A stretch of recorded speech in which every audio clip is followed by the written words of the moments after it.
بسم اللہ الرحمن الرحیم الحمد للہ رب العالمین وصلی اللہ علی سیدنا محمد واہل بیتہ الطیبین الطاہرین الحمد للہ الذی جعلنا من المتمسکین بولایت امیر المؤمنین وأئمۃ المعصومین علیہم السلام۔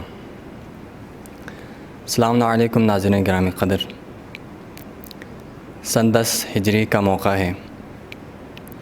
رسول گرامی صلی اللہ علیہ وآلہ وسلم حج کے ارادے سے مدینے سے مکہ کی طرف روانہ ہو رہے ہیں، اور صحابہ کرام کی کثیر تعداد بھی آپ صلی اللہ علیہ وآلہ وسلم کے ساتھ اس سفر میں شریک ہیں۔ جب یہ کارواں مکہ مکرمہ پہنچتا ہے، فرائض حج انجام دیتا ہے، اس فریضہ الہی سے سبکدوش ہوتا ہے، اس کے بعد واپس مدینے کی طرف یہ کارواں جب لوٹتا ہے تو مکہ اور مدینے کے درمیان ایک مقام جسے غدیر خم کہا جاتا ہے، وہاں پر رب العالمین کے حکم سے رسول گرامی صلی اللہ علیہ وآلہ وسلم تمام صحابہ کرام کو ٹھہرنے کا حکم صادر فرماتے ہیں۔ رسول کریم صلی اللہ علیہ وآلہ وسلم کو رب العالمین کا اس طرح سے حکم نازل ہوتا ہے کہ یا ایھا الرسول بلغ ما انزل الیک من ربک، ایک ایسی جگہ پر، ایک ایسے مقام پر کہ جہاں نہ پانی ہے نہ کوئی سبزہ ہے، حجاز کی گرمی ہے، اور وہ جگہ کہ جہاں پر سارے لوگ اپنے اپنے شہروں میں جدا ہو کر، الگ ہو کر چلے جاتے ہیں، یعنی یوں کہیں کہ جسمانی طور پر فزیکلی لوگ ایک دوسرے سے جدا ہوتے ہیں۔ گرمی کا عالم اس طرح سے ہے کہ لوگوں کو سر چھپانے کے لیے، سورج کی تپش سے اپنے آپ کو بچانے کے لیے نہ کوئی درخت کا سایہ ہے اور نہ ہی کوئی اور دوسرا وسیلہ، اور زمین کی تپش اس قدر ہے کہ صحابہ کرام اپنے لباس کا سہارا لیتے ہیں۔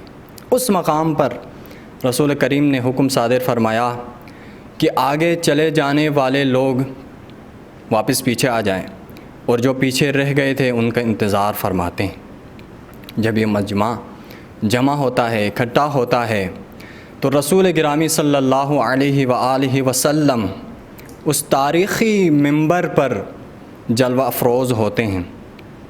اس کے بعد رسول گرامی صلی اللہ علیہ وآلہ وسلم ایک طویل خطبہ ارشاد فرماتے ہیں۔ اس خطبے میں ابتدائی طور پر توحید، نبوت، معاد جیسے معارف کو لوگوں کو دوبارہ سناتے ہیں، اور آپ جانتے ہیں کہ یہ کوئی نئی بات نہیں تھی، لیکن جو نئی بات تھی وہ رسول گرامی اپنی رحلت کی خبر دیتے ہیں۔ اور کیا فرماتے ہیں؟ جب اتنی ساری باتیں ہو گئی، اس کے بعد رسول گرامی صلی اللہ علیہ وآلہ وسلم اس مجمع میں سے ایک عظیم ہستی کو منبر پر بلاتے ہیں۔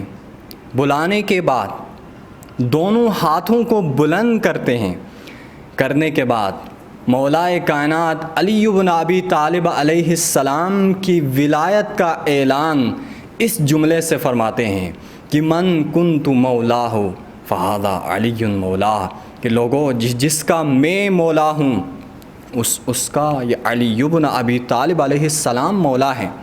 ناظرین گرامی قدر، اس قدر اہتمام کے بعد صرف یہ جملہ نہیں، بلکہ رسول گرامی صلی اللہ علیہ وآلہ وسلم اپنی گفتگو کو آگے بڑھاتے ہیں اور فرماتے ہیں کہ وَلْيُبَلِّغِ الشَّاهِدُ الْغَائِبَ، کہ جہاں جتنے لوگ سن رہے ہیں، دیکھ رہے ہیں، اس واقعے کے چشمدید گواہ ہیں، ان کو میں دستور دیتا ہوں کہ وہ اس پیغام کو، اس واقعے کی خبر کو دیگر جو غائب ہیں، جو یہاں حاضر نہیں ہے، ان تک پہنچائیں۔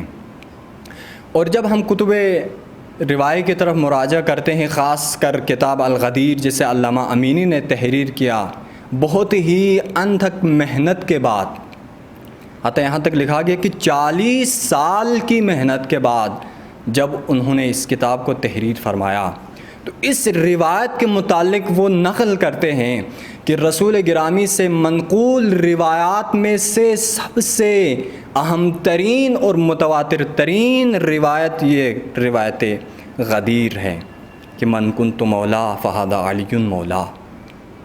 اور کتاب غدیر کہ جس میں علامہ امیری نے اس طرح سے اس کتاب کی پہلی جلد میں حتیٰ کہ کتب اہل سنت کے حوالوں سے 110 اصحاب اور 84 تابعین کے نام ذکر فرمائے کہ انہوں نے اس حدیث کو نقل کیا ہے. اور یہیں پر چند جملات اس کتاب کے حوالے سے علماء کرام کی زبانی ہم اگر سننا چاہیں پڑھنا چاہیں تو بیان کیا جاتا ہے. چند ایک علماء کرام کی باتیں میں آپ کو نقل کرنا چاہوں گا. ڈاکٹر محمد غلاب مصری کہتے ہیں کہ الغدیر محققین کی آخری منزل ہے. اسی طرح سے محمد عبد الغنی حسن مصری کہتے ہیں کہ الغدیر ایک بہت بڑا انسائکلوپیڈیا ہے. اسی طرح سے ڈاکٹر عبد الرحمن حلبی کہتے ہیں کہ الغدیر ایک ایسی کتاب ہے جسے ہر مسلمان کے پاس ہونا چاہیے. اسی طرح سے آپ دیکھیں ڈاکٹر علی اکبر فیاض کہتے ہیں کہ الغدیر ٹھاٹھے مارتا سمندر ہے. تو اب اندازہ لگائے کیوں؟ اس لیے کہ اس کتاب میں ایسے حقائق کو بیان کیا گیا جن حقائق کو رسول گرامی صلی اللہ علیہ وآلہ وسلم نے اس قدر اہتمام کے ساتھ اعلان فرمایا تھا. تو اسی مناسبت سے آپ تمام ناظرین گرامی کو عید غدیر عید سعید کی مناسبت سے ہدیہ تبریک عرض کرتا ہوں. اور آج کی اس نشست میں، آج کے اس پروگرام میں، آج کے اس محفل میں ہم اسی حوالے سے گفتگو کریں گے. اور ہماری خوش نصیبی ہے کہ ہمارے ساتھ جید علماء کرام تشریف فرما ہیں. سب سے پہلے میں ان بزرگواروں کا تعارف کرتا چلوں کہ میرے دائیں جانب قبلہ مولانا ڈاکٹر سید علمدار حسین نقوی صاحب، ان کے ساتھ ہی قبلہ مولانا ذوالفقار حیدر صاحب، اور میرے دائیں جانب قبلہ مولانا سید سجاد حسین نقوی صاحب تشریف فرمائیں.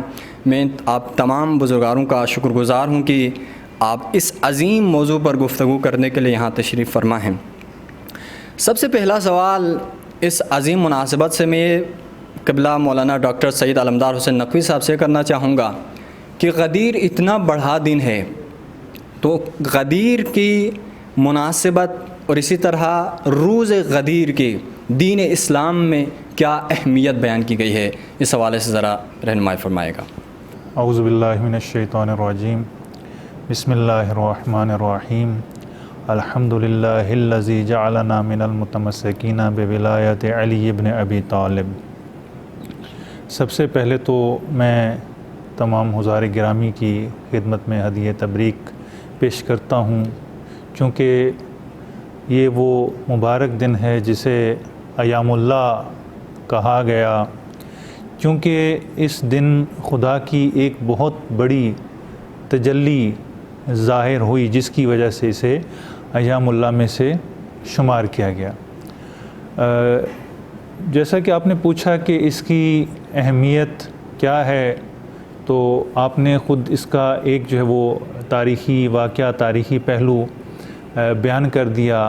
سب سے پہلے اس کی یہی تاریخی اہمیت ہے، مقام ہے، منزلت ہے کہ یہ تاریخ کا ایک ایسا واقعہ ہے کہ جو تمام مکاتب فکر کے نزدیک جو ہے وہ متفق علیہ ہے.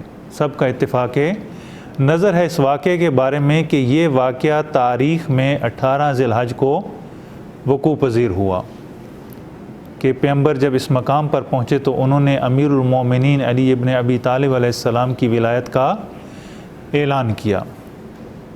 یہ اس کی تاریخی اہمیت تھی.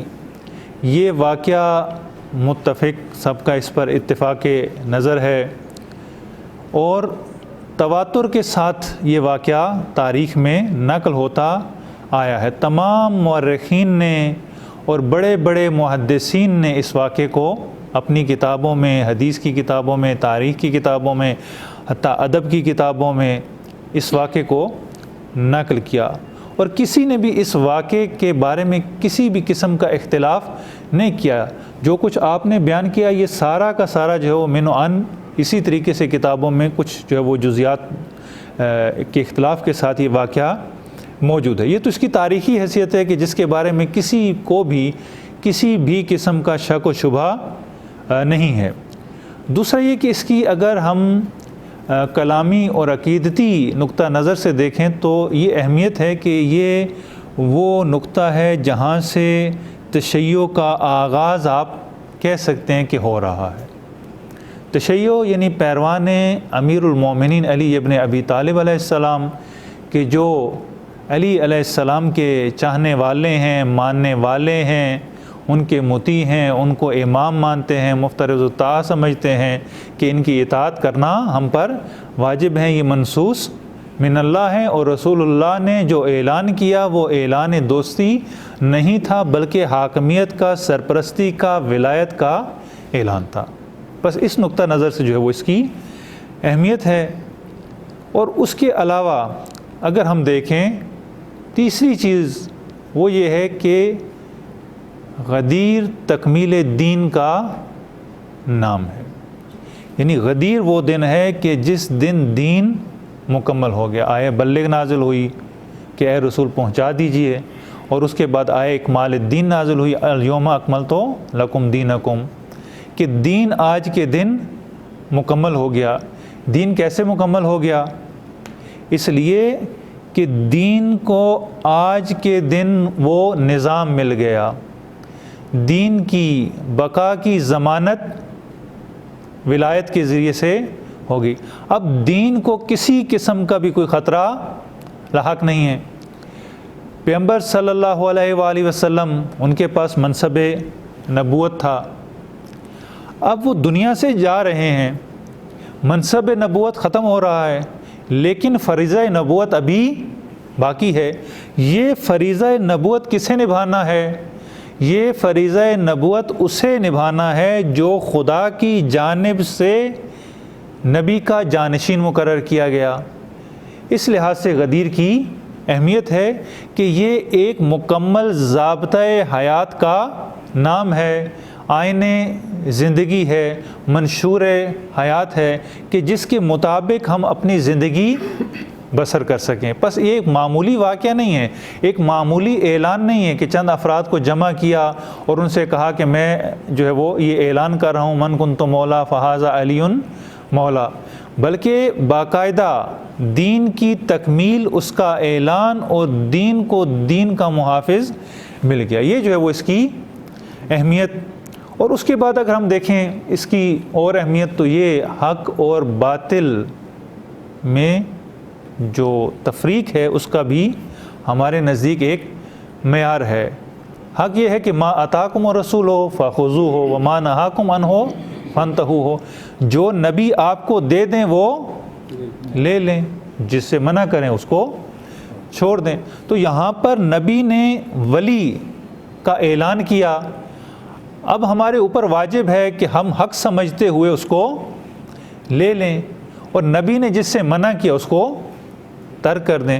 تو اس لحاظ سے اگر ہم دیکھیں تو یہ مختصر ترین چیزیں ہمارے پاس موجود ہیں کہ جس کی بنا پر ہم کہہ سکتے ہیں کہ یہ غدیر کی اہمیت ہے۔ اور سب سے بڑھ کر خود یہ تو عام طور پر جو ہے اس کی اہمیت تھی، اگر ہم دیکھیں تو شیعہ ہونے کے حوالے سے ہمارا تشخص، ہماری پہچان یہی واقعہ غدیر ہے۔ ہم اسی واقعہ غدیر سے پہچانے جاتے رہے ہیں، پہچانے جاتے ہیں اور پہچانے جاتے رہیں گے، چونکہ ہماری نسبت غدیر کی طرف ہے، پیغمبر کی طرف ہے، امیر المومنین کی طرف ہے، اور یہ ایک بہت بڑا اعزاز ہے تشیع کے لیے کہ ہم غدیری ہیں۔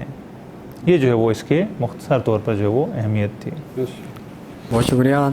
آپ نے فرمایا کہ واقعہ غدیر چونکہ ایک اہم ترین اور متواتر طور پر نقل ہونے والا ایک واقعہ ہے تو اس کی اہمیت ہے۔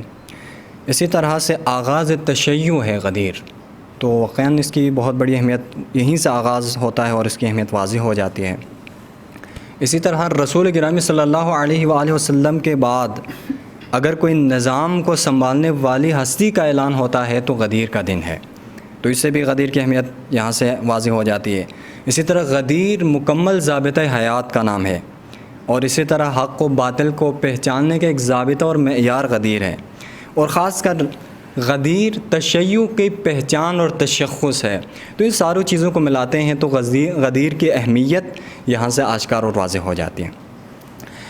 اب آئیں دیکھیں قرآن مجید کی جس پر سارے مسلمانوں کا اتفاق ہے، ہر کوئی مانتا ہے، مسلمان کسی بھی فرقے سے تعلق رکھنے والا ہر کوئی مانتا ہے کہ اللہ کی نازل کردہ کتاب ہے، رسول گرامی صلی اللہ علیہ وآلہ وسلم کے توسط سے لوگوں تک پہنچی۔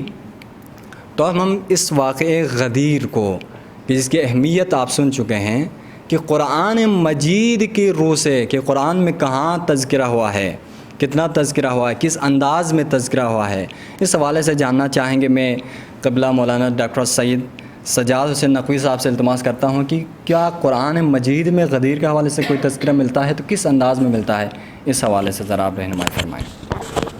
اعوذ باللہ من الشیطان الرجیم، بسم اللہ الرحمن الرحیم، وبہ نستعین، الحمد للہ رب العالمین، والصلاۃ والسلام علی اشرف الانبیاء والمرسلین، الحمد للہ الذی جعلنا من المتمسکین بولایت امیر المومنین علیہ السلام۔ سب سے پہلے میں تمام حضار کو اور تمام ناظرین کو اس دن کی مناسبت سے ہدیہ تبریک پیش کرتا ہوں۔ جو سوال کیا گیا ہے کہ کیا قرآن کریم میں واقع غدیر کے حوالے سے کچھ ملتا ہے یا نہیں، تو دیکھیں قرآن کریم میں بہت ساری آیات ہیں ولایت کے موضوع پہ موجود ہیں، لیکن خصوصاً واقع غدیر کے حوالے سے اہل سنت اور شیعہ مفسرین نے کچھ آیات کو انتخاب کیا اور بیان کیا ہے کہ یہ آیات واقع غدیر سے متعلق ہیں۔ ان میں سے ایک سورہ مائدہ کی آیت نمبر 67 ہے کہ جس میں اللہ تعالیٰ یہ ارشاد فرماتا ہے، بسم اللہ الرحمن الرحیم، یا ایہا الرسول بلغ ما انزل الیک من ربک وان لم تفعل فما بلغت رسالتہ واللہ یعصمک من الناس ان اللہ لا یہدی القوم الکافرین۔ فرمایا کہ اے رسول پہنچا دیجئے اس پیغام کو کہ جو آپ کے طرف نازل کیا گیا ہے، وَإِن لَمْ تَفْعَلْ، اور اگر آپ نے ایسا نہ کیا، فَمَا بَلَّغْتَ رِسَالَتَ، تو آپ نے اپنی رسالت کو نہیں پہنچایا، اپنی رسالت کا کوئی کام انجام نہیں دیا۔ اور پھر فرمایا کہ وَاللَّهُ يَعْصِمُكَ مِنَ النَّاسِ، اللہ آپ کو لوگوں سے محفوظ رکھے گا، لوگوں کے شر سے محفوظ رکھے گا، اور إِنَّ اللَّهَ لَا يَهْدِي الْقَوْمَ الْكَافِرِينَ۔ اس آیت کو اگر ہم دیکھیں، اس آیت کا لب و لہجہ دوسری آیات سے بالکل مختلف ہے۔ اس آیت میں چند ایک چیزیں اگر ہم مد نظر رکھیں، ایک یہ ارشاد فرمایا کہ یا ایھا الرسول، خطاب رسول خدا سے اور رسالت کے عنوان سے کہ آپ رسول ہیں، آپ کا کام ہے پیغام پہنچا دینا، اللہ کی طرف سے جو حکم دیا گیا اس کو منوعاً پہنچا دینا آپ کا کام ہے۔ جو مقام اور منصب رسالت ہے اس عنوان سے رسول کو خطاب کیا گیا، اور قرآن کریم میں بہت کم ہے کہ اس طرح سے رسول کو منصب رسالت کے ذریعے سے خطاب کیا گیا۔ یا ایھا الرسول کہہ کے خطاب کیا گیا، یعنی یہ حکم ہے، بہت اہم حکم ہے۔ پھر اس کے بعد فرمایا بلغ ما انزل الیک من ربک وان لم تفعل۔ بلغ، خود لفظ بلغ قرآن کریم میں فقط ایک مرتبہ استعمال ہوا ہے جس کے اندر شدت اور تکرار موجود ہے۔ راغب اصفہانی جو ہیں وہ کہتے ہیں کہ بلغ کے اندر انتہائی شدت اور تکرار موجود ہے، یعنی یہ تبلیغ کے نہایت کو بیان کیا جا رہا ہے کہ پیغام کو پہنچائے بھی اور اس کی تکرار بھی کریں اور اس کو لوگوں کے ذہنوں میں رسوخ کی منزل تک پہنچائیں، فقط بیان کرنا نہیں ہے۔ پھر فرمایا کہ وَإِن لَمْ تَفْعَلْ فَمَا بَلَّغْتَ، اگر آپ نے ایسا نہ کیا تو آپ نے اپنی رسالت کا کوئی کام انجام نہ دیا۔ اب اس جملے پہ اگر توجہ کریں تو قرآن کریم میں اس طرح کا لب و لہجہ کہیں نہیں ملتا، جبکہ یہ تمام مفسرین کا اس بات پر اجتماع ہے، اس بات کو مانتے ہیں کہ یہ آیات کم از کم رسول خدا کے آخری زمانے میں، آخری دور میں نازل ہوئیں۔ حجت الوداع کے حوالے سے تو سب تسلیم کرتے ہیں، اگر واقع غدیر سے متعلق تسلیم نہ بھی کریں۔ تو جب آخری وقت ہے کہ جب رسول خدا اس دنیا سے جا رہے ہیں، تقریباً تمام احکام جو ہیں اسلام سے متعلق بیان ہو چکے ہیں، کوئی ایسا حکم، کوئی ایسی بات ہے کہ جو اتنی اہمیت رکھتی ہے کہ تمام رسالت کا کام ایک طرف اور یہ پیغام ایک طرف، اگر یہ پیغام نہ پہنچائے فما بلغت، اس چیز کا جواب کوئی بھی مفسر نہیں دے سکتا اگر وہ اس چیز کا منکر ہو، اگر واقع غدیر سے انکار کرے تو کہ وہ کون سا ایسا پیغام ہے کہ اگر اس کو پیغام تو نہ پہنچائے رسول خدا تو آپ نے رسالت کا کام انجام نہیں دیا۔ اور پھر یہ فرمایا کہ واللہ یعصمک من الناس، کہ لوگوں سے اللہ تعالیٰ لوگوں کے شر سے آپ کو محفوظ رکھے گا، یعنی ایسا کام ہے کہ جس کے اوپر جو ہے وہ ایک خطرہ بھی موجود ہے منافقین کی طرف سے، کفار کی طرف سے، ممکن ہے کہ رسول خدا کی جان پر خطرہ ہو، ممکن ہے ارتداد کا، کفر کا خطرہ ہو، ممکن ہے فتنے کا خطرہ ہو، بہت سارے خطرات موجود ہیں، لیکن اللہ تعالیٰ فرما رہا ہے کہ نہیں، اللہ تعالیٰ محفوظ رکھے گا۔ اور پھر یہ بھی فرمایا کہ ان اللہ لا یہدی القوم الکافرین، بے شک اللہ کافر قوم کی ہدایت نہیں کرتا، یعنی یہ حکم ایسا حکم ہے کہ جو اس حکم کو نہیں مانے گا وہ کفار کے زمرے میں ہے۔ بس اتنا سخت حکم ہے کہ جس میں اس آیت کو بیان کیا گیا، اور یہ آیت سوائے واقع غدیر کے کسی اور موضوع کے اوپر تطبیق نہیں ہو سکتی۔ دوسری آیت جس کے بارے میں بیان کیا گیا ہے سورہ مائدہ کی آیت نمبر 3 ہے کہ فرمایا الیوم یئس الذین کفروا من دینکم فلا تخشوهم واخشونی، پھر فرمایا الیوم اکملت لکم دینکم واتممت علیکم نعمتی ورضیت لکم الاسلام دینا۔ اس آیت کے اوپر بہت خوبصورت استدلال ہے، میں بعد میں بیان کروں گا کہ یہ آیت بھی اس بات کے اوپر نشاندہی کرتی ہے کہ آج کا وہ دن ہے کہ جس دن کافر جو ہے وہ مایوس ہو گیا تمہارے دین سے، پس ان سے نہ ڈرو، مجھ سے ڈرو۔ آج کا وہ دن ہے کہ جس دن دین کامل ہو گیا، آج کا وہ دن ہے کہ جس میں تم پر اللہ نے اپنی نعمتیں تمام کر دیں اور تمہارے دین اسلام ہونے کے اوپر راضی ہو گیا۔ تو اس آیت کو بھی اسی واقع غدیر سے متعلق جانا گیا ہے، اور واقع اس کے ذیل میں روایات اور حدیث غدیر کو بیان کیا گیا۔ اور اسی طرح ایک تیسری آیت کو بھی بعض مفسرین نے اسی واقع غدیر سے متعلق جانا ہے، جو سورہ معارج کی ابتدائی آیات ہیں کہ سأل سائل بعذاب واقع، کہ لیس للکافرین لیس لہ دافع، کہ اس آیت کو بھی اسی واقع غدیر سے متعلق جانا گیا ہے کہ جب یہ حدیث غدیر بیان ہو چکی اور واقع غدیر ہو چکا، اور ایک شخص جس کا نام جو ہے نعمان حارث بن نعمان فہری یا فاری بن حارث بن نعمان کہا جاتا ہے، تو یہ آیا اور اس طرح سے اس نے اعتراض کیا اور اس پر عذاب واقع ہوا۔ کچھ مفسرین نے اس آیت کو بھی اس شان نزول کے ساتھ بیان کیا ہے کہ بھی واقع غدیر سے متعلق۔ تو پس 3 یہ آیات مخصوصاً واقع غدیر سے متعلق جو کہ بیان کی گئی ہیں، اور اس کے علاوہ ولایت کے حوالے سے بہت ساری آیات قرآن کریم میں موجود ہیں۔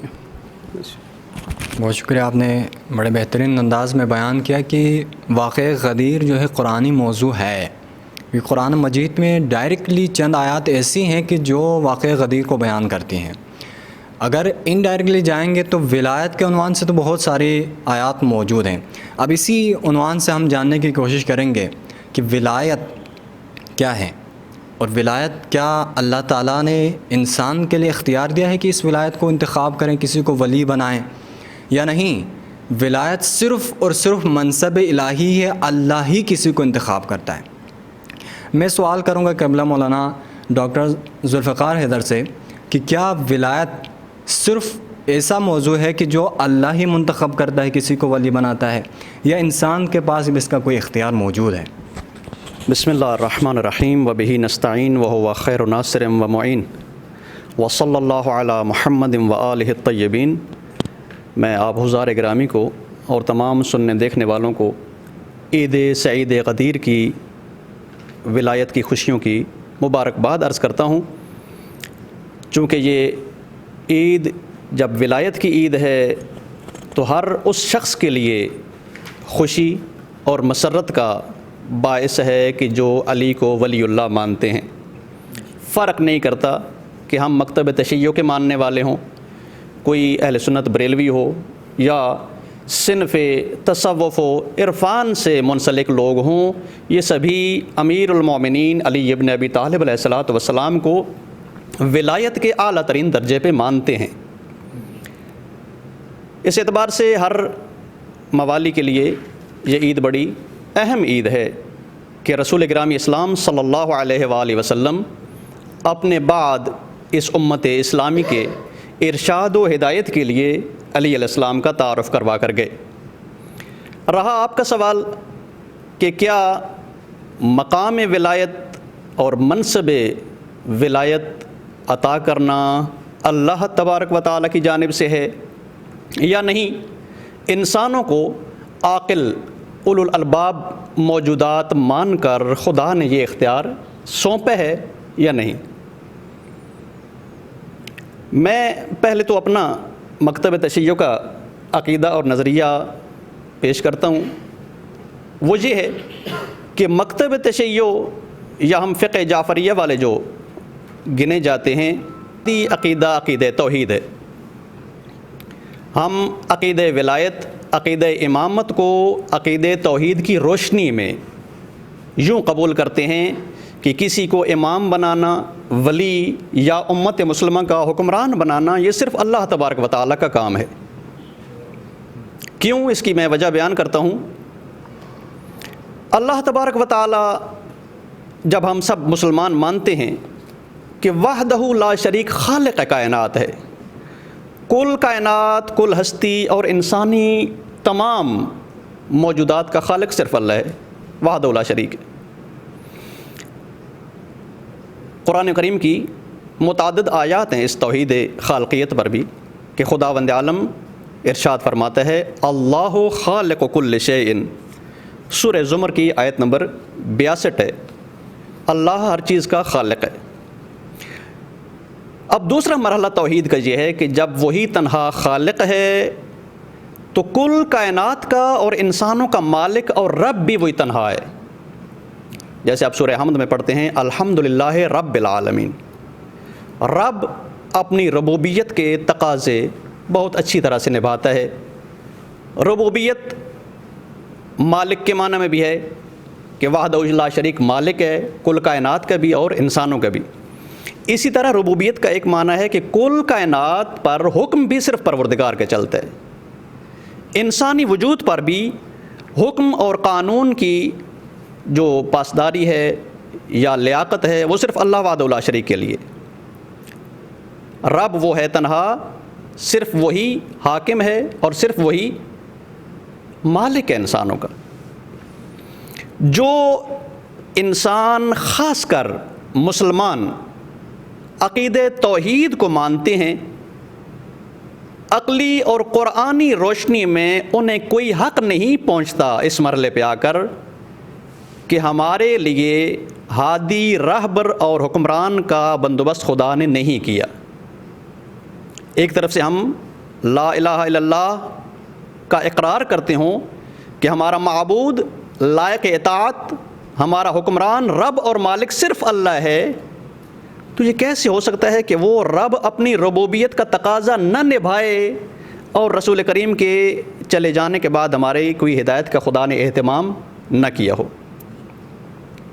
بس جب توحید میں ہم رب العالمین کو وحدہ لا شریک مانتے ہیں کہ وہی تنہا خالق ہے، وہی تنہا مالک اور وہی تنہا رب ہے، اسی طرح اس کی ربوبیت کی ایک شان ولایت ہے۔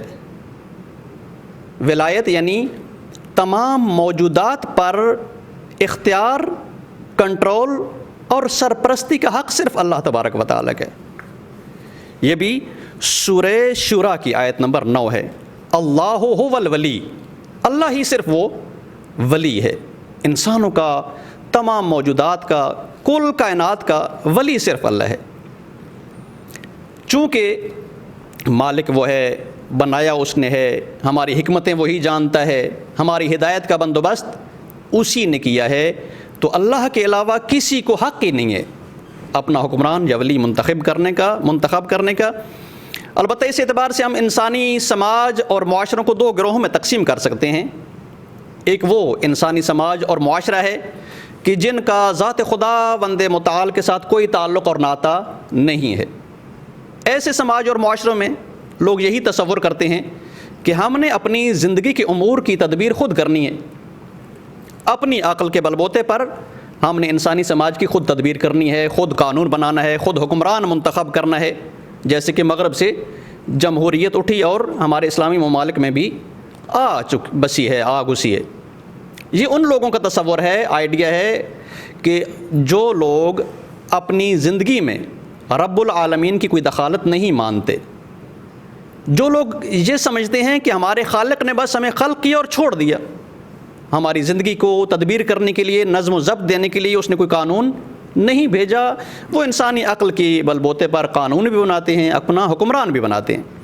لیکن جو انسان، وہ انسانی سماج اور معاشرے جو اپنے آپ کو ہمیشہ اپنے رب کا محتاج مانتے ہیں، وہ یہ سمجھتے ہیں کہ جیسے ہم اپنے وجود میں اس کے محتاج ہیں، اس نے ہمیں خلق کیا ہے، اسی طرح ہم اپنی ہدایت اور تدبیر کے نظام میں بھی اسی کے محتاج ہیں۔ اور رب تعالیٰ نے اپنا یہ ربوبیت کا حق ادا کیا ہے، اس نے انسانی ہدایت کا بندوبست فرمایا ہے۔ ان علینا للہدا، خود اللہ تبارک و تعالیٰ قرآن کریم میں فرماتا ہے کہ ہدایت کی ذمہ داری ہماری ہے۔ اب رہی بات کہ کچھ ہمارے مسلمان بھائیوں کے ذہن میں یہ آئیڈیا آتا ہے، تصور آتا ہے کہ جی ہم مانتے ہیں ہدایت کا بندوبست اللہ تبارک و تعالیٰ نے کیا ہے، وہ نبوت کی صورت میں ہے،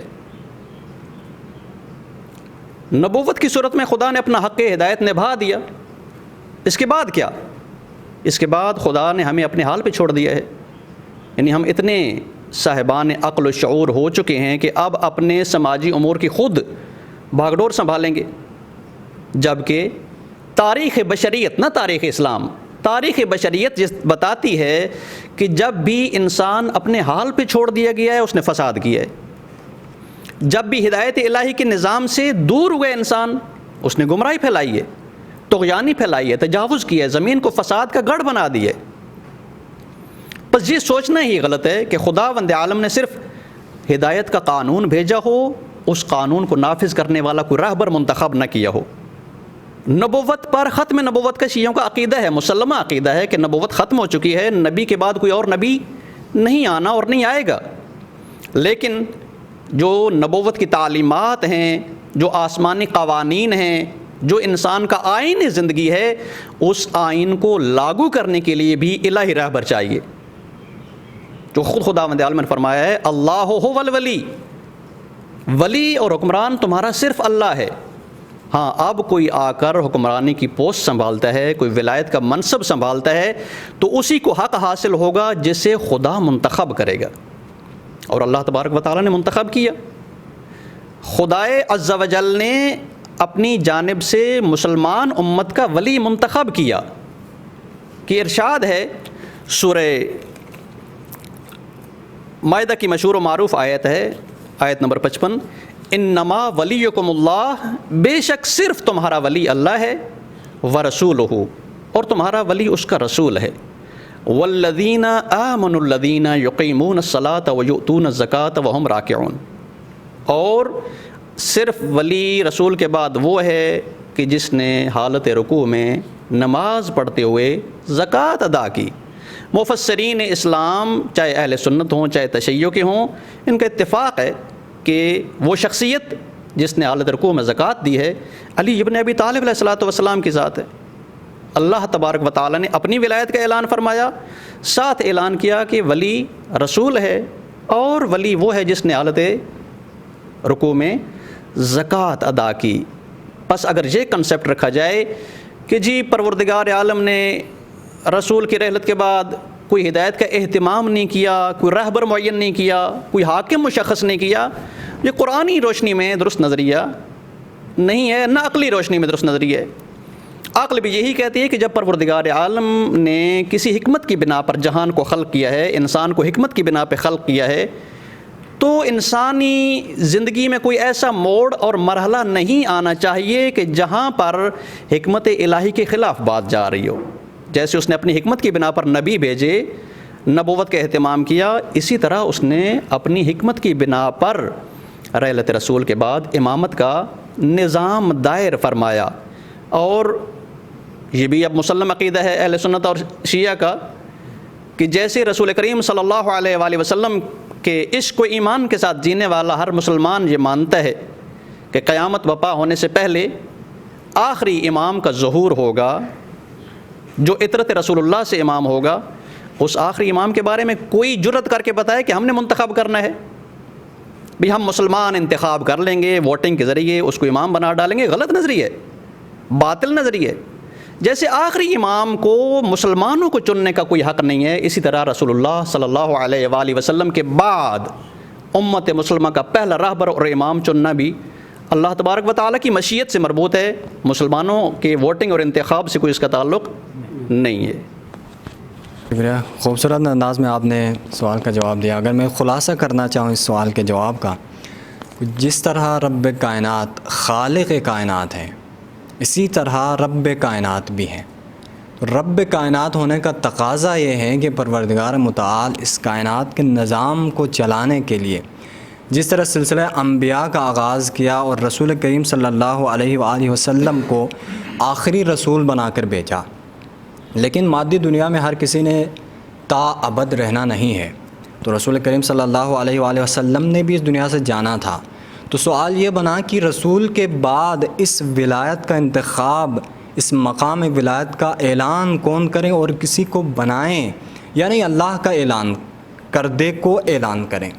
تو واضح الفاظ میں یہ سمجھ آئی کہ بات کہ یہ مقام الہی ہے، تو لہٰذا اللہ ہی اعلان فرمائیں گے۔ انشاءاللہ اگلا سوال میں یہ بھی بیان کریں گے کہ کیوں اللہ انتخاب کرتا ہے اور اللہ کن معیارات کی بنیاد پر انتخاب کرتا ہے۔ اس سے پہلے میں قرآن کے ہی حوالے سے سوال کروں گا قبلہ مولانا ڈاکٹر سجاد نقوی صاحب سے کہ مفسرین طرفین کے، چاہے سنی ہو چاہے شیعہ ہو، ان کے غدیر کے حوالے سے کیا آراء موجود ہیں، اس حوالے سے ذرا ہمارے رہنمائی فرمائے گا۔ بسم اللہ الرحمن الرحیم، بہت شکریہ۔ دیکھیں، مفسرین میں سب سے پہلے تو شیعہ مفسرین کی رائے واضح ہے، روشن ہے کہ جو آیات غدیر کے حوالے سے میں نے بیان کی ہیں، ان آیات کے ذیل میں اپنی رائے کا اظہار کیا اور غدیر کے حوالے سے واضح طور پر موقف بیان کیا ہے اور حدیث غدیر کو بیان کیا ہے اور اس واقعے کے تمام پہلوؤں کو بیان کیا ہے۔ جبکہ اہل سنت مفسرین میں سے بعض مفسرین نے اس واقعے کا تذکرہ کیا اور حدیث غدیر کو بیان کیا سرسری طور پر۔ علامہ امینی جنہوں نے کتاب الغدیر لکھی ہے، جس کا آپ نے بھی تذکرہ کیا ہے، اس کتاب میں انہوں نے 30 بڑے مفسرین اہل سنت، نامور اہل سنت مفسرین کا نام ذکر کیا، ان کے اقوال کو، کہ جنہوں نے ان آیات کے ذیل میں حدیث غدیر کا اور واقع غدیر کا تذکرہ کیا ہے اور ان آیات کو غدیر سے مناسب قرار دیا ہے یا حجۃ الوداع سے مناسبت کے اس کو ذکر کیا ہے، جیسے ترمذی ہیں، طحاوی ہیں، حاکم نشاپوری ہیں، قرطبی ہیں، ابن حجر عسقلانی ہیں، ابن کثیر ہیں، ترکمانی ہیں، اسی طرح سے فخر الدین رازی چند اور 30 مفسرین کا انہوں نے تذکرہ کیا ہے اور ان کی عبارتوں کو باقاعدہ لے کے آئے ہیں اور ان کے اقوال کو ذکر کیا ہے کہ انہوں نے حدیث غدیر اور اس واقع غدیر کا تذکرہ ان آیات کے ذیل میں کیا ہے، اور یا ایھا الرسول بلغ ما انزل الیک من ربک، اس آیت کے ذیل میں انہوں نے واقع غدیر کا تذکرہ کیا ہے۔ اسی طرح سے حاکم نشاپوری، ابو الحسن حاکم نشاپوری نے اسباب النزول میں، اور اسی طرح ابن عساکر شافعی نے در منصور سیوطی سے نقل کیا، فخر الدین رازی نے اپنی تفسیر کبیر میں اس واقعے کے حوالے سے بیان کیا، اسی طرح آلوسی، شہاب الدین آلوسی نے اپنی تفسیر روح المعانی میں اس واقعے کو بیان کیا، اسی طرح شیخ محمد عبدو مصری ہیں، انہوں نے اپنی تفسیر المنار میں اس واقعے غدیر کا تذکرہ کیا ہے۔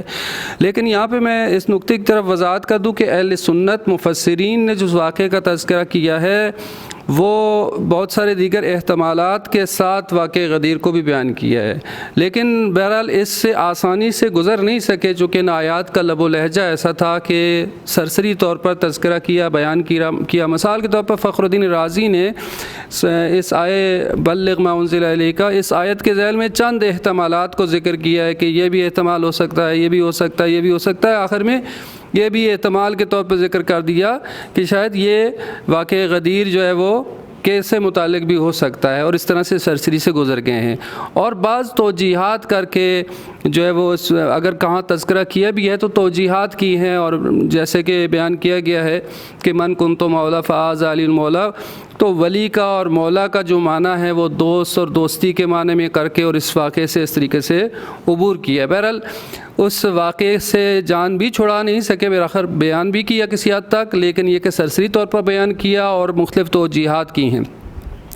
اس ضمن میں علامہ طباطبائی کے استدلال کی طرف اشارہ کرتا چلوں کہ علامہ طباطبائی نے تفسیر المیزان میں اس آیت جو سورہ مائدہ کی آیت نمبر 3 ہے کہ جس میں فرمایا کہ الیوم یئس الذین کفروا من دینکم فلا تخشوهم واخشونی الیوم اکملت لکم دینکم واتممت علیکم نعمتی ورضیت لکم الاسلام دینا.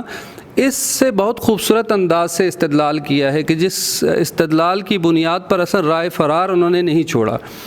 علامہ طباطبائی پہلے تو یہ کہتے ہیں کہ یہ آیات جو ہیں، یہ آیت نمبر 3، اب اس آیت نمبر 3 لمبی آیت اگر آپ دیکھیں کہ حرمت علیکم المیتۃ والدم ولحم الخنزیر، اور بہت سارے حرام گوشت جانوروں کا تذکرہ ہے، درمیان میں یہ آیت ہے. پھر آخر میں فرمایا کہ اگر جو مخمصہ میں ہوگا تو جو ہے وہ پھر اس کے لیے تھوڑا سا اس میں سے کھانا، مثال کے طور پر کوئی اس کی جان جا رہی ہے تو اس حرام گوشت میں سے تھوڑا سا کھانا.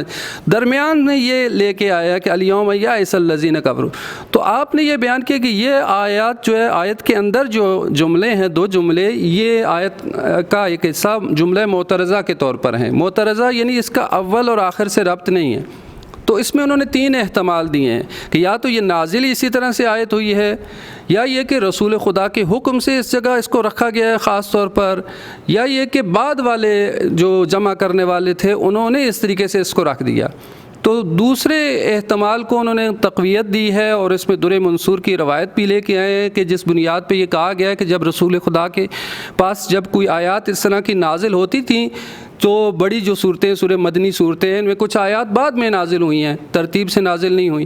تو جہاں پہ کسی آیت کا جو جگہ بنتی تھی، رسول خدا حکم دیتے تھے کہ اس آیت کو فلاں جگہ پہ رکھ دیا جائے. اور اس آیت کے حوالے سے بھی اسی طرح سے روایت در منصور میں ذکر کی گئی ہے کہ آیت جو ہے حجۃ الوداع کے موقع پہ نازل ہوئی اور رسول خدا نے حکم دیا کہ اس کو یہاں پہ رکھا جائے.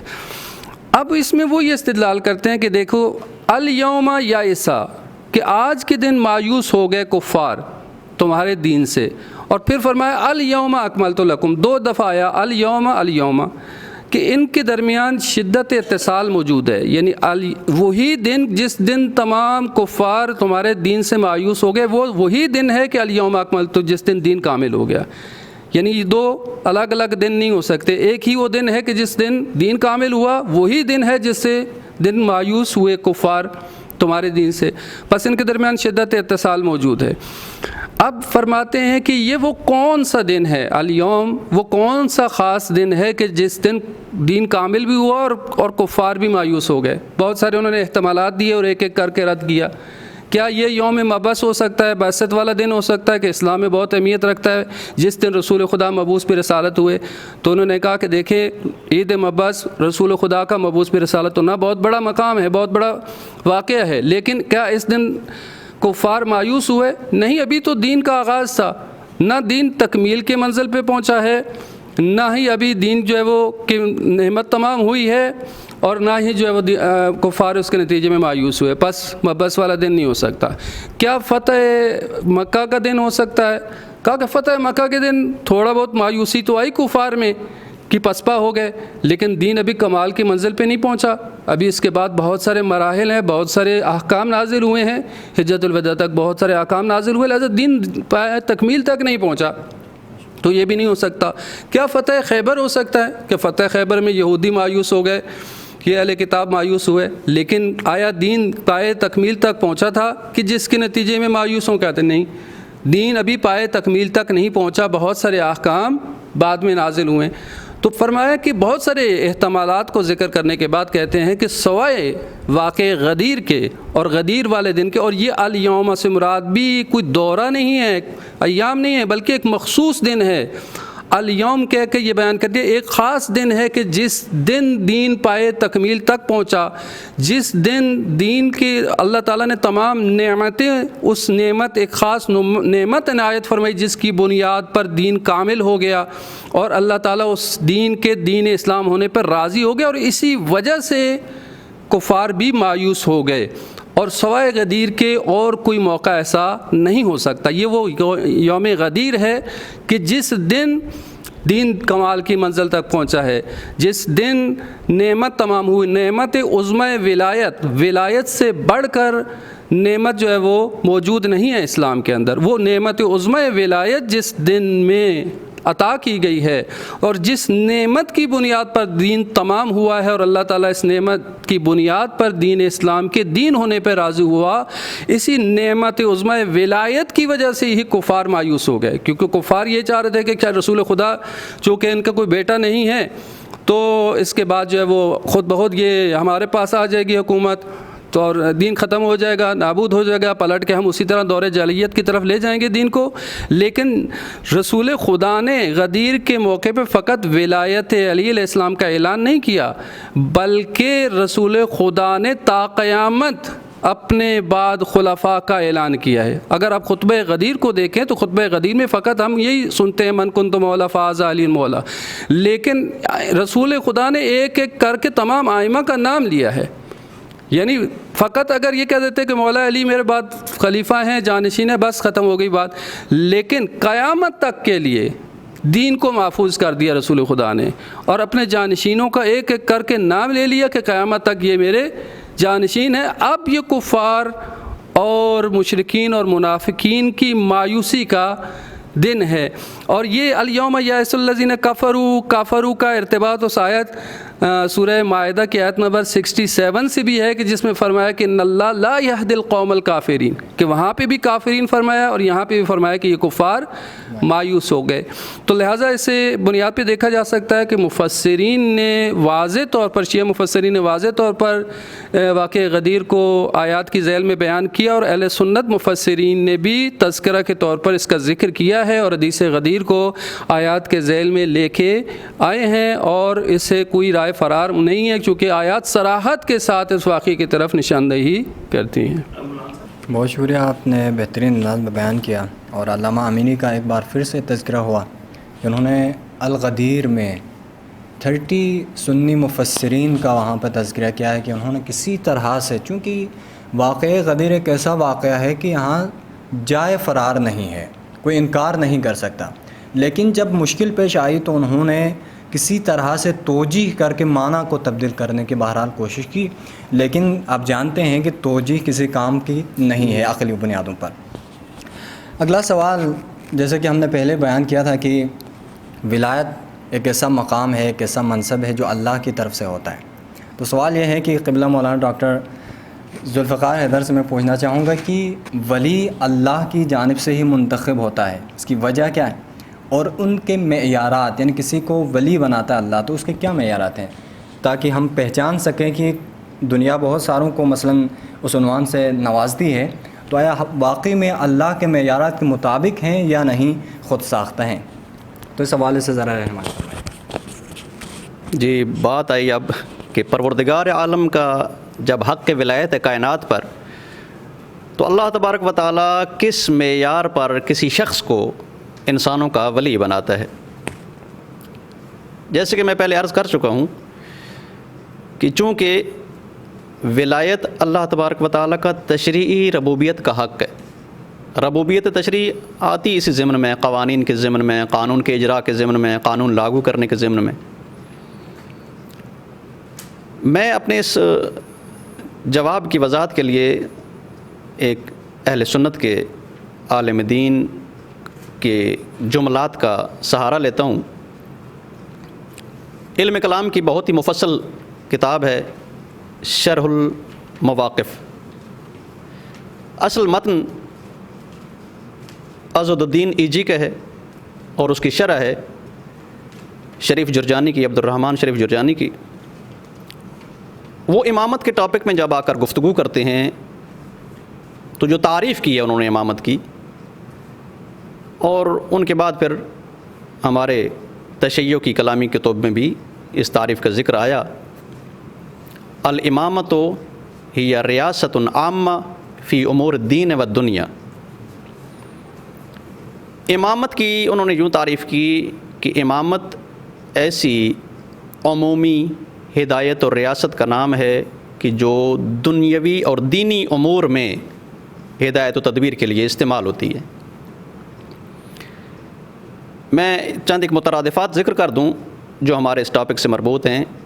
ولی، حاکم اور امام، یا اپنے لفظوں میں ہم کہیں حکمران اور راہبر، یہ بہت قریب قریب اصطلاحات ہیں، اگرچہ حکمران حاکم کا لفظ سیم امام کا معنی نہیں دیتا۔ حکمران ہونا ایک شان ہے امام کی، ایک صفت ہے امام کی، جیسے نبی کریم صلی اللہ علیہ وآلہ وسلم نبی تھے، ہادی تھے، اور ایک ان کی صفت حکمرانی تھی۔ جامع مدنی میں، حکومت مدینہ میں واحد حکمران نبی کریم کی ذات تھی۔ اسی طرح نبی کریم کی ایک صفت جج ہونا، قاضی ہونا تھا۔ بس امام صرف ہم شیعہ علم کلام یا ہماری آئیڈیالوجی میں امام مترادف نہیں ہے، سیم نہیں ہے حکمران کے۔ حاکم ہونا ایک صفت ہے امام کی۔ امام اور ولی کو تناسب دیکھا جائے تو ولی سرپرستی سنبھالتا ہے امور امت کی، اور امام کا وہی کام ہے۔ امام اور ولی کو اپنی شعونات میں ہم مساوی مان سکتے ہیں، لیکن امام اور حاکم مساوی معنی کے اعتبار سے مساوی نہیں ہے۔ مصداق کے اعتبار سے، فرد کے اعتبار سے تو وہی امام ہے جو حکومت کے قابل ہے، حاکم وہی ہے جسے امامت اللہ تبارک و تعالیٰ نے سونپی ہے۔ تو جو تعریف کی ہے عضد الدین ایجی کی کتاب کی شرح میں شریف جرجانی نے کہ امامت ریاست عامہ ہے دنیاوی اور دینی امور کی تدبیر میں، تو یعنی اس تعریف میں دین کے لفظ کو وہ چھوڑ نہیں سکے۔ بس امام کا کام ہے انسانی سماج اور معاشرے کے امور کی دین کے مطابق تدبیر کرنا۔ اہل سنت کے مکتب اور نظریہ فکر میں امام یعنی وہی حکمران اور حاکم، لیکن شیعہ میں سیم نہیں ہے، برابر نہیں ہے۔ حکمرانی ایک شعبہ ہے، ایک صفت ہے امام کی، اگرچہ اہل سنت وہ جس طرح امام کو، حکمران کو سیم مانتے ہیں، لیکن اس کے باوجود ان کے یہاں یہ شرط ہے کہ امام اور حکمران الہی اور اسلامی وہی ہے جو دین کے مطابق لوگوں کی ہدایت کرے، امور دین اور دنیاوی کی تدبیر کرے۔ بس یہاں سے ہمیں ایک بات سمجھ آتی ہے لاجیکلی طور پر بھی، عقلی طور پر بھی، کہ جس شخص نے امور مملکت سنبھالنے ہیں، جس شخص نے امور حکومت سنبھالنے ہیں، امور سلطنت کی جس شخص نے تدبیر کرنی ہے، اسے دین کا عالم ہونا چاہیے۔ جو بغیر علم دین کے وہ دینی تدبیر نہیں کر پائے گا۔ ہاں دنیاوی سلطنت ہو چلا سکتا ہے، مستبد ڈکٹیٹرشپ آ کر حکومت سنبھال سکتا ہے، سلطنت اور ملوکیت سنبھال سکتا ہے، لیکن اگر وہ چاہے کہ اسلامی حکومت چلائے، اسلامی سماج پر وہ اپنا قانون الہی کے مطابق اسلامی سماج کی باغ ڈور سنبھالنا چاہے، تو ضروری ہے وہ علم دین اور قانون دین کا عالم ہو۔ عقلی سی بات ہے۔ اب عام نجی زندگی کے امور میں بھی کبھی آپ کی زندگی میں کوئی مسئلہ پیش آتا ہے تو اس مسئلے کا حل کروانے کے لیے اسی سے مربوطہ فیلڈ کے کسی ماہر کے پاس آپ جاتے ہیں، کسی دوسرے کے پاس نہیں جاتے آپ۔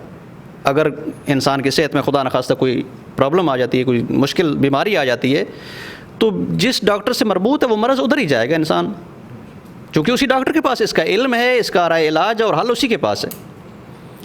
تو اسی طرح ایک اسلامی اسٹیٹ چلانے والا حکمران اگر اسلامی قانون کے مطابق حکومت سنبھالنا چاہتا ہے، کہ جیسے آپ عنوان امام کا دیں، جیسے آپ عنوان خلیفۃ الرسول کا دیں، جو بھی عنوان دیں، مراد یہ ہے کہ وہ جس نے اسٹیٹ اسلامی قانون کے مطابق چلانی ہے، تو پہلی شرط یہ ہے کہ وہ قانون الہی کا عالم ہو، قانون الہی کا عالم ہو، اور پھر قانون الہی کے لاگو کرنے میں وہ کسی سے ڈرتا نہ ہو،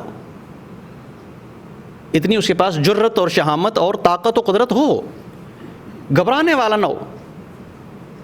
ان دو صفات کو دیکھا جائے تو چلیں ایک اور میں حکمران کا تذکرہ کرتا ہوں، ایک رہبر کا تذکرہ کرتا ہوں، وہ بھی قرآنی واقعہ ہے۔ عرض کیا میں نے اپنے گزشتہ گفتگو میں کہ اگر ہم یہ کہیں کہ حکمران کو ایک دینی معاشرے کے لیے انتخاب کرنا ہو اور آپ یہ تصور کریں کہ خدا نے کوئی اہتمام نہیں کیا، خدا نے ہمیں سونپ دیا ہے، اس کا رد اس واقعے میں بھی ملتا ہے۔ بنی اسرائیل کا ایک گروہ اپنے نبی کے پاس گیا شکایت لے کر کہ ان کے ہمسائے میں جالوت جیسا ظالم بادشاہ تھا، تو جالوت خدا نے اسے مبعوث کیا تمہارے لیے حکمران ملک بنا کر۔ بس یہاں سے ایک اور نقطہ وضاحت کرتے جائیں کہ جب ہم نے کہا ایک الہی رہبر اسلامی رہبر، خدائی رہبر وہی ہو سکتا ہے جس پر خدا کی مہر تائید ہو۔ ہم اپنا کسی کو انتخاب کر کے کہیں یہ خدائی نہیں ہو سکتا، انسانوں نے چنا ہے نا، بس یہ ایک معیار اور ضابطہ ہو جائے گا کسی حاکم کی مشروعیت کا، اس کے اسلامی نقطہ نظر سے قانونی ہونے کا کہ وہ خدا کا ہی منتخب شدہ ہو، اور اس لیے خدا کا منتخب شدہ ہو کیونکہ اس نے امت کی ہدایت کر کے امت کو خدا کے قریب کرنا ہے۔ خدا کے قریب کرنے کا وہی کردار ادا کر سکتا ہے رہبر کہ جو خدا کے قرب میں ہو، اور علی علیہ السلام کو ہر مسلم مانتا ہے کہ ولی اللہ ہے، خدا کا مقرب ہے۔ رسول اکرم اسلام صلی اللہ علیہ وآلہ وسلم کے بعد علی ابن ابی طالب سے بڑھ کر خدا کو مقرب نہیں ہے۔ قرب خدا کے بھی اعلیٰ منزل پہ علی علیہ السلام۔ علم دین کے اعتبار سے بھی اہل سنت ہمارے بھائیوں کی کتابوں میں علی اعلم امتی جیسی حدیثیں فراوان ہیں، اقظہم و اشجعہم، علم دین میں بھی سب سے آگے ہیں، شجاعت میں بھی سب سے بڑھ کر ہیں، بصیرت اور بہادری میں بھی سب سے بڑھ کر ہیں۔ علی علیہ السلام جیسی ذات وہ نہیں ہے کہ جس پر آ کر تاریخ دان کوئی نقص نکالنے کی کوشش کرے کہ علی نے فلان جگہ یہ کیا، یہ کم علمی دکھائی، نعوذ باللہ خدا نخواستہ، کہیں پر شجاعت کا مظاہرہ نہیں کیا، نہیں، کوئی نہیں کہہ سکتا۔ علی جیسا نہ شجاعت کسی ایمان نے جنا ہے، نہ علی جیسا عالم رسول کے بعد کسی نے دیکھا ہے۔ وہ علی علیہ السلام ان معیارات پہ بالکل پورے اترتے ہیں۔ آپ ایک دفعہ ہوتا ہے، بعض دفعہ آپ سامنے والے کی بات سن کر ہاں جی اس کی ہاں میں ہاں بھرتے ہیں نا، ٹھیک ہے، اگر آپ کو کوئی دلیل نظر نہیں آئی امام علی کی ولایت پر، اگر امام علی کی امامت پر کوئی آپ دلیل نہیں مانتے، تو یہ تو مانتے ہیں کہ رسول کے علم کا وارث تنہا علی ہے، چونکہ خلفاء بھی اپنے زمانے حکومت میں جب انہیں علمی مسائل پیش آتے تھے تو لے جاتے تھے علی علیہ السلام کے دروازے پر۔ حضرت خلیفہ دوم نے تو کئی بار اقرار کیا نا، لولا علی لہلک عمر، اگر علی نہ ہوتے تو میری تو ہلاکت ہو جاتی۔ لیکن کہنے کا مقصد یہ ہے کہ علی ابن ابی طالب علیہ الصلوۃ والسلام کی علمی برتری کا خود خلفاء نے اقرار کیا ہے۔ خود مولا علیہ السلام فرماتے ہیں کہ نبی کریم صلی اللہ علیہ وآلہ وسلم نے مجھے علم کے ہزاروں باب ایسے تعلیم دیے کہ ہر باب سے آگے ہزار باب کھلتے ہیں۔ خود نبی کریم نے فرمایا کہ میں علم کا شہر ہوں تو اس شہر کا دروازہ علی ہے۔ نبی کا جو علم تھا وہ دین تھا، دین کے مطابق حکومت نبوی مدینے میں بنی، علی علیہ السلام کے پاس وہی علم دین ہے نبی کی تربیت میں حاصل ہونے والا، اور اسی علم دین اور قانون الہی کی بنا پر حکومت علی ابن ابی طالب علیہ السلام بہتر چلا سکتے تھے۔ ان معیارات کو دیکھا جائے تو اہم ترین معیار، اصلی ترین معیار ہدایت کا ہے کہ جب کوئی حکمران امام آتا ہے معصوم کی شکل میں تو اس کا تنہا واحد مقصد یہی ہوتا ہے کہ اپنے نبی کی طرح امت کو خدا کے سامنے سر تسلیم کر دے اور خدا کا قرب انسانوں کو دکھائے۔ یہ کام علی ابن ابی طالب السلام نے کیا۔ حالانکہ جس ٹائم سکوت کا بھی زمانہ تھا، آپ نے جو شاگرد تربیت کیے ہیں ان کا عرفان دیکھیں، کمیل جیسے شخص کا عرفان دیکھیں۔ اہل سنت علماء بھی یہ ماننے پہ مجبور ہو جاتے ہیں کہ جو توحید دعائے کمیل میں ہے وہ ہمارے پاس نہیں ہے۔ توحید کی معرفت، علم الہی کی معرفت، اسماء و صفات پروردگار کی معرفت جو ہمیں علی ابن ابی طالب علیہ الصلوۃ والسلام کے انوار بھرے کلمات میں ملتی ہے، وہ کہیں اور نہیں ہے۔ بس معیار کیا ہے کسی کے امام بنانے کا؟ معیار یہ ہے کہ وہ امام اللہ کے قانون کے مطابق امت کو خدا کے قریب کر دے۔ اس معیار پہ علی سے بڑھ کر رسول کے بعد کوئی ایسی شخصیت ہمارے پاس نہیں ہے عالم اسلام میں۔ بہت شکریہ، بہترین انداز میں۔ یقیناً میں ایک چیز کی طرف اشارہ کر لوں کہ عقلی بنیادوں پر بھی اگر انسان دیکھیں تو اس انسان کو اپنے لیے لیڈر مانتا ہے جو خود سے بہتر ہو. مختلف چیزیں، چاہے آپ علم کے میدان میں دیکھیں، چاہے آپ شجاعت کے میدان میں دیکھیں، دیگر جتنے بھی معیارات، جتنے بھی فضائل آپ لے لیں، ان میں جو سب سے زیادہ ان صفات سے متصف ہوگا، یقیناً اسی انسان کو انسان اپنے لیے لیڈر کے طور پر چنتا ہے. پورے مسلمانوں سے، عالم اسلام سے سوال ہے کہ رسول گرامی کے بعد پوری امت میں تا قیامت تک آنے والی انسانیت میں علی بن ابی طالب اور ان کے اولاد سے بڑھ کر عالم کون ہے؟ علی بن ابی طالب اور ان کے اولاد سے بڑھ کر شجاع ترین انسان کون ہے؟ انسانوں کو خداوند قدوس سے قریب کرنے والے حضرات ان ہستیوں سے بڑھ کر کون ہیں؟ کوئی نظر نہیں آئیں گے سوائے ان ہستیوں کے. لہٰذا معیارات کو دیکھیں، معیارات پر پرکھیں تو ان ذوات مقدسہ سے بڑھ کر رسول گرامی صلی اللہ علیہ وآلہ وسلم کی جانشینی کا حق کسی کو حاصل نہیں ہو سکتا. لہٰذا وقت ہمارا زیادہ ہو گیا، پروگرام کو سمیٹتے ہیں. آخر میں ایک آخری سوال یہ کہ چونکہ ہم سب کہتے ہیں ہم غدیری ہیں، مولا کائنات علی بن ابی طالب علیہ السلام کو مانتے ہیں الحمدللہ، لیکن سوال یہ ہے کہ غدیری ہونے کے اعتبار سے ہمارا کیا وظیفہ بنتا ہے، ہماری کیا ذمہ داری بنتی ہے؟ اسی سوال کو میں قبلہ مولانا سے ڈاکٹر علمدار حسین نقوی صاحب سے پوچھنا چاہوں گا کہ بحیثیت غدیری ہماری کیا ذمہ داریاں اور کیا وظائف ہیں؟ بسم اللہ الرحمن الرحیم. ماشاءاللہ دوستوں نے بڑے اچھے انداز میں غدیر کے موضوع کو، ولایت امیر المومنین کو قرآن کی، سیرت کی، تاریخ کی، حدیث کی اور عقل کی روشنی میں بیان کیا. میں اسی جو کچھ بیان کیا گیا اسی سے اقتباس کرتے ہوئے میں ذمہ داریوں کی طرف آؤں گا، چونکہ غدیر ایک ایسا واقعہ ہے کہ جس کے لیے پیغمبر نے بہت زیادہ اہتمام کیا اور خصوصی اہتمام کیا. اپنے واقعے کے لحاظ سے یہ ایک منفرد واقعہ ہے، منفرد اہتمام تھا، اور اس میں جو کچھ نتیجہ نکلتا ہے وہ یہ کہ امت کو لاوارث نہیں چھوڑا گیا بلکہ ایک وارث کے حوالے کیا گیا. امام کی جو تعریف اہل سنت نے بھی کی کہ ریاست العامہ فی الدین و دنیا، کہ لوگوں کی دین اور دنیا دونوں کی فلاح و بہبود کے لیے جو ہے وہ امام کا ہونا ضروری ہے. اور یہ واقعہ غدیر جو ہے وہ اسی طرف اشارہ کر رہا ہے کہ رسول خدا نے اس امت کا ایک سرپرست معین کر دیا تاکہ وہ فریضہ نبوت جو باقی تھا وہ اس فریضہ نبوت کو ادا کر سکے. جب یہ اتنا اہم واقعہ ہے تو اب اتنی ہی خطیر جو ہے وہ ذمہ داری بھی ہم پر عائد ہوتی ہے. ایسا نہیں ہے کہ ہم جو ہے وہ فقط اسی پر خوش ہو جائیں، نعرے لگانا شروع کر دیں، جشن منانا شروع کر دیں کہ علی کو ولی مقرر کر دیا گیا. علی کو ولی مقرر کر دیا گیا، اس کا معنی کیا ہے؟ اس کا معنی یہی بنتا ہے کہ علی کو ہمارا سرپرست، علی کو ہمارا حاکم، علی کو ہمارا ولی دین اور دنیا کے جتنے بھی معاملات ہیں ان میں مقرر کر دیا گیا. اب جب مقرر کر دیا گیا تو پھر اسی حساب سے ہماری ذمہ داری بھی بنتی ہے. ایسا نہیں ہے کہ ہم فقط جو ہے وہ خوشی کا اعلان کریں اور اس کے بعد جو ہے وہ اپنی مرضی جو ہے وہ زندگی میں کہ میری زندگی میری مرضی، یہ درست نہیں ہے. جیسے کہ قرآن مجید میں خداوند متعال کا بھی ارشاد ہے احسب الناس ان یترکوا ان یقولوا آمنا وہم لا یفتنون، کہ کیا لوگ یہ گمان کرتے ہیں کہ وہ ایمان لے کر آئیں گے اور انہیں آزمایا نہیں جائے گا. چونکہ اگر کوئی دعویٰ کرتا ہے تو اس دعوے کے لیے دلیل کی ضرورت ہوتی ہے. اگر ہم ولایت کے دعوے دار ہیں تو اس کے لیے دلیل کی ضرورت ہے. ہمارا عمل ہے ایسا ہونا چاہیے کہ ہم دنیا والوں کو بتا سکیں کہ ہم غدیری ہیں، ہم اہل ولایت ہیں، ہم علی کو اپنا ولی مانتے ہیں. علی علیہ السلام کی، ائمہ معصومین علیہ السلام کی سیرت کا عکس ہماری زندگی میں نظر آنا چاہیے.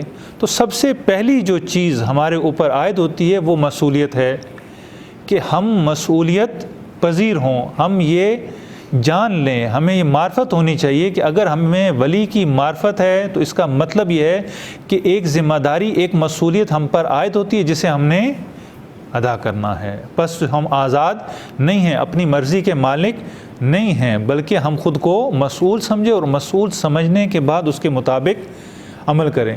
دوسرا ذمہ داری ہم پر یہ عائد ہوتی ہے کہ واقع غدیر سے جو ایک پیغام ہمیں ملتا ہے وہ پیغام وحدت اور اتحاد کا ہے۔ غدیر مرکز وحدت نقطۂ اتحاد ہے۔ وہاں پر پیغمبر نے سارے حاجیوں کو روکا، جو پیچھے رہ گئے تھے ان کو کہا آگے آ جائیے، جو آگے چلے گئے تھے کہا آپ پیچھے آ جائیے، اور پھر اس کے بعد جو وہ اعلان فرمایا من کنت مولا فہذا علی مولا۔ اب جو غدیر سے آگے جانے والے ہیں وہ بھی غلط ہیں، اور جو غدیر سے پیچھے رہ جانے والے ہیں وہ بھی غلط ہے۔ نہ غدیر سے آگے بڑھنا ہے، نہ غدیر سے پیچھے رہنا ہے۔ یہی وہ نقطہ مرکزی ہے کہ جس پر ہم نے باقی رہنا ہے اور آپس میں اتحاد قائم کرنا ہے۔ وہی اہل ولایت ہوگا جو غدیر کو مانے گا اور اسی مرکز اور محور میں اپنی زندگی بسر کرے گا۔ اس کے بعد اگر ہم دیکھیں تو جیسا کہ میرے برادر عزیز نے کہا کہ اتنا اہتمام کیا گیا کہ کہا کہ اس واقعے کو جو موجود اور شاہد ہیں وہ غائبین تک پہنچائیں، اور ہمیں چاہیے کہ ہم بھی مبلغ غدیر بنیں۔ اب مبلغ غدیر کیسے بنیں؟ آیا جشن منا کر، آیا لوگوں کو یہ بتا کر کہ غدیر کا واقعہ ایسے ہوا؟ یہ تو تبلیغ ہوتی آ رہی ہے۔ آیا ائمہ علیہ السلام نے ایسے ہی تبلیغ کی، یا غدیری بن کر باقاعدہ اس پر عمل کر کے ولایت کو اپنی زندگی میں نافذ کر کے لوگوں تک یہ پیغام پہنچایا؟ ہمارے معاشرے میں اس وقت بہت سارے لایانی جو چیزیں ہیں، ابحاث ہیں، لوگوں کے درمیان رائج ہو چکی ہیں ولایت کے بارے میں، اور ولایت کی ہر کوئی سمجھتا ہے کہ میں مبلغ ولایت ہوں، میں ولایت کی تبلیغ کر رہا ہوں، میں ولایت کی ترویج کر رہا ہوں۔ اور یہ ولایت ایسا لفظ ہے کہ ہمارے کان سب سے زیادہ اس سے مانوس ہیں، سب سے زیادہ ہم اس کا تذکرہ کرتے ہیں، سب سے زیادہ ہم اسے پڑھتے ہیں، لیکن افسوس یہ کہ ہم اس ولایت کے لفظ پر زیادہ دقت نہیں کرتے۔ اگر ولایت کے لفظ پر دقت کریں، جیسے کہ میرے برادران عزیز نے اس پر روشنی ڈالی کہ اس کا معنی فقط جو وہ دوستی نہیں ہے، دوستی کا معنی اہل سنت کرتے ہیں، ہم معنی حاکمیت، سرپرستی، ولایت کے معنی میں کرتے ہیں۔ جب یہ معنی ہے تو اب بہت ساری چیزیں جو ہمارے اندر، بہت ساری ابحاث جو رائج ہو چکی ہیں کہ نماز میں ولایت ہونی چاہیے یا نہیں ہونی چاہیے، یہ ساری لایانی ہو جائیں گی۔ اس لیے کہ جب ولایت ایک نظام حیات کا نام ہے اور ہمیں اس نظام حیات کے اندر زندگی بسر کرنی ہے، تو اب یہ بحث ختم ہو جائے گی کہ نماز کے اندر ولایت ہو یا نہیں۔ اگر ہم ایسا کرتے ہیں تو ہم نے ولایت جو ایک بہت وسیع معنی میں تھے اس کو بہت جو ہے وہ محدود معنی میں لا کر رکھ دیا۔ نہ، اس سے بڑھ کر ہے، بجائے اس کے کہ ہم یہ کہیں کہ ہماری نماز میں ولایت ہو یا نہ ہو، اس کے بجائے ہم یہ کہیں کہ ہماری نماز ولایت کے اندر ہونی چاہیے، ہمارا روزہ ولایت کے اندر ہونا چاہیے، ہمارا حج ولایت کے اندر ہونا چاہیے، ہماری زکوٰۃ ولایت کے اندر ہونی چاہیے، ہمارا ہر عمل ولایت کے اندر ہونا چاہیے۔ جب ہمارا ہر عمل، زندگی کا ہر پہلو، چاہے وہ سیاسی پہلو ہو، چاہے وہ اقتصادی پہلو ہو، چاہے وہ معاشرتی پہلو ہو، چاہے وہ ازدواجی زندگی ہو، چاہے وہ ہماری انفرادی زندگی ہو، چاہے وہ ہماری عبادی زندگی ہو، غرض یہ کہ زندگی کے جو بھی شعبے ہیں وہ اگر ولایت کے اندر موجود ہوں گے تو پھر ہم یہ کہنے کے قابل ہیں کہ ہم اہل ولایت ہیں، ہم غدیری ہیں، ہم غدیر کے ماننے والے ہیں، ہم مولا علی کے ماننے والے ہیں، ہم ان کو اپنا ولی ماننے والے ہیں۔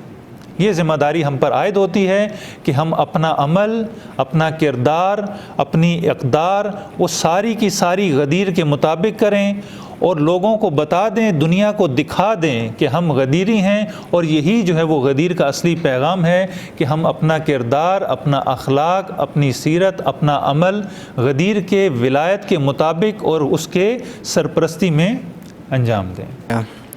یہ آخری سوال ہے ہمارا کہ غدیری ہونے کے حوالے سے ہماری کیا ذمہ داری بنتی ہے؟ آخر میں ایک اہم ترین چیز جسے میں اشارہ کرنا چاہوں گا، اس سے ذمہ داری بھی ہماری واضح ہو جاتی ہے۔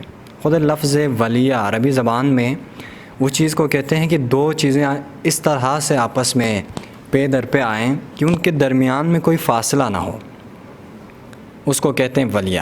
اسی سے ولایت کا مطلب ہوتا ہے آپ کسی ہستی کو اس طرح سے اپنا ولی مانتے ہیں کہ اس کے کردار اور ہمارے کردار کے درمیان کوئی اور چیز فاصلہ نہ آ جائے۔ تو یقیناً یہ بہت ہماری بڑی ذمہ داری بنتی ہے کہ جس ہستی کو ہم اپنا ولی مانتے ہیں، کہ جس ولی کو رسول گرامی صلی اللہ علیہ وآلہ وسلم نے غدیر خم کے مقام پر من کنت مولاہ فہذا علی مولا کہہ کے ولی مقرر فرمایا تھا، ہماری ذمہ داری یہی بنتی ہے کہ ہماری پوری زندگی مولا کائنات علی بن ابی طالب علیہ السلام کے زندگی کے اسوے کو دیکھتے ہوئے چلیں اور اس کے مطابق ہم زندگی گزاریں، اور اسی جملے کے ساتھ دعا گو ہیں کہ پروردگار متعال ہم سب کو مولا کائنات علی بن ابی طالب علیہ السلام کی محبت اور ان کی اتباع میں اطاعت میں زندگی گزارنے کی پروردگار ہم سب کو توفیق عنایت فرمائیں۔